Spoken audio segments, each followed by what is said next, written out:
G'day guys, Steve Morgan from Fishing Monthly Magazine's down here on a windy and gusty day on Port Phillip Bay, which is a perfect day to test some of these bar crusher Australian built boats. And I'm here with Matt Urzia. Matt, you're an expert on these bar crushers and you've seen some conditions worse than that out here, but I'm glad we're testing a couple of the big hardtop boats today. In particular, this 670 hardtop.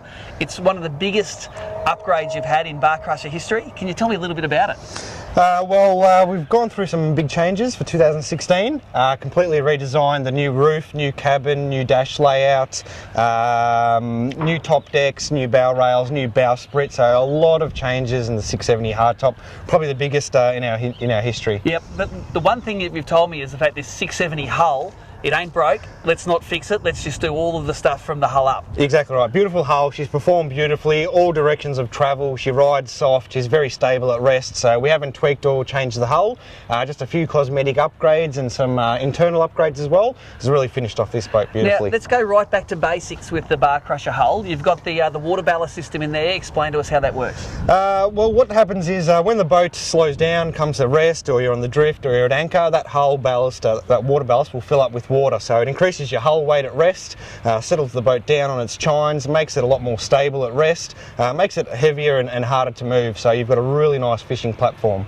Now let's go through in a little bit more detail some of the changes you've made. Some of them are cosmetic, but a lot of them are really practical. Like the first one that I noticed, it's not a big change, but that 45-degree bend on the inside of the gunwale just makes it a lot more comfortable, doesn't it? It makes it it's a lot softer on the thighs now, so when you're sitting, leaning on the top decks, or you're tucked into a fish, locked into the gimbal, much easier on the thighs, so it just gives you that nice soft feeling. Now, another major redesign is on the console, and it was based on customer feedback. Tell me about that. The new dash layout, we've made it more vertical now, so the sounder GPS can be seen from anywhere in the boat, which is really important. You want to be able to see your sounder from the back of the boat, from the bait board.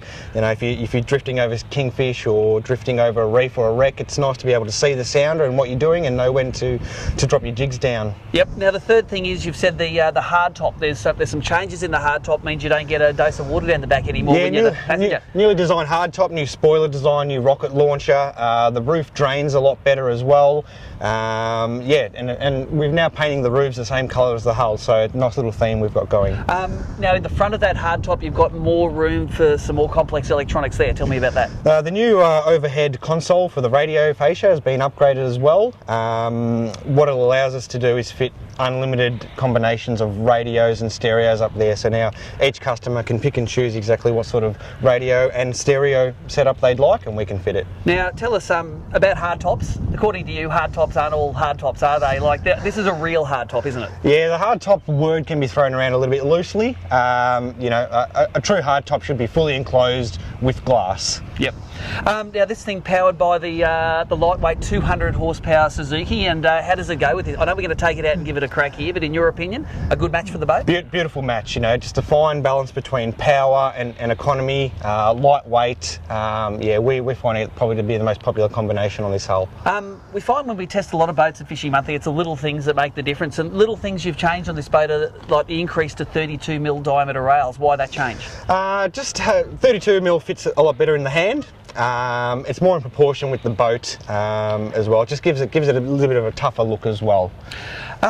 Okay, so I think the last thing we're going to do is we're going to put these boats in. We're going to go out in this nasty weather and give it a crack. Just tell us about the combination of bar crusher and the easy tow trailers. It seems like a match made in heaven. It is. A lot of people can forget about the trailer. Trailer is probably is important as anything. It's got to carry your boat from A to B.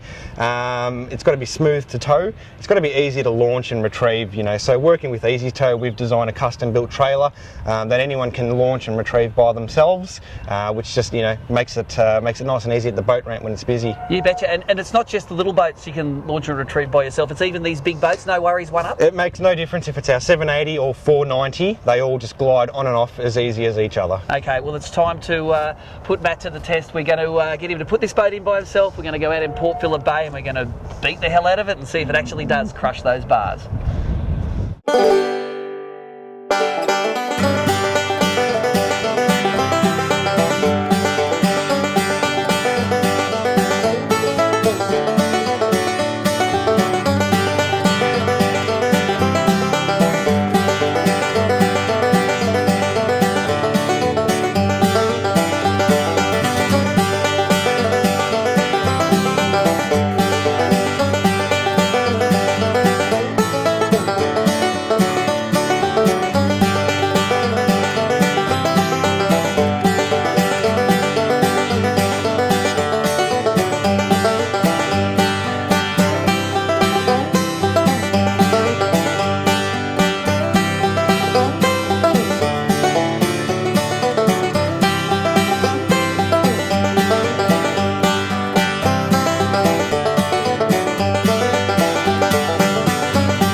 Port Phillip Bay, it sort of beat us today. It was too rough to get any of the performance stats that we needed out of this boat, the 670 with the 200 Suzuki. But we could get out there and we could test how these bar crushers went through some pretty evil stuff, both out the Patterson River Bar and then out in the bay where it was sort of between 1 and 2 metres of nasty chop out there. So, Matt, you say that these boats hit low 70s, propped as they are with the motors that they are anyway.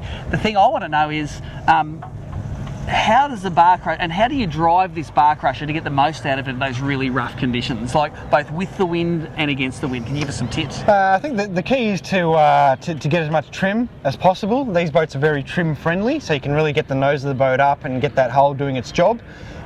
You've got to be confident in your boat, and it's got to be a predictable boat. So we know what these boats will do before it happens. We're confident in every direction of travel, so going into it, going with it. We know the boats won't broach. We know they track beautifully when you're in big side-on seas as well.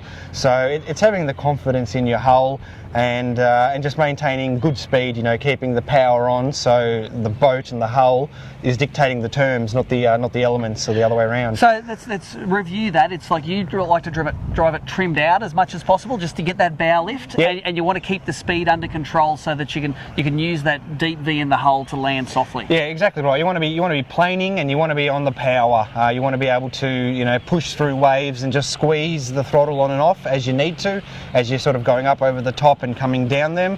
You got to just vary your speed a little bit, and of course bracing your hand on the steering wheel and on the throttle. That's important. Now, I noticed in this boat they have the seats with the little flip up middle, and it gives you a very good little back race, and you can actually brace yourself in pretty well with these boats. It's designed for that. It is. You got to spread your feet. Give yourself a little bit of give in the knees, and like we said, brace yourself on the throttle and the steering wheel. And the bolster seats that we have make it really comfortable to sort of tuck yourself and lock yourself in for those rough conditions. Now, like we always do at Fishing Monthly, we like to push these boats to the limits, and we pushed them pretty hard out there today. We got a little bit of air underneath the hulls, but they tend to come down quite nicely and land softly. It's just all about getting the attitude right, isn't it, going off the wave? It is. The conditions today let us show you what the boats can do, and yeah, just getting that trim right, so getting the boat landing correctly, not being silly, not going too fast through it, just maintaining sensible speeds. That's the key. Now, the website that people need to go to if they want more information on this boat, any of the specs, any of the options, what's the website they go to? It's all at barcrusher.com.au.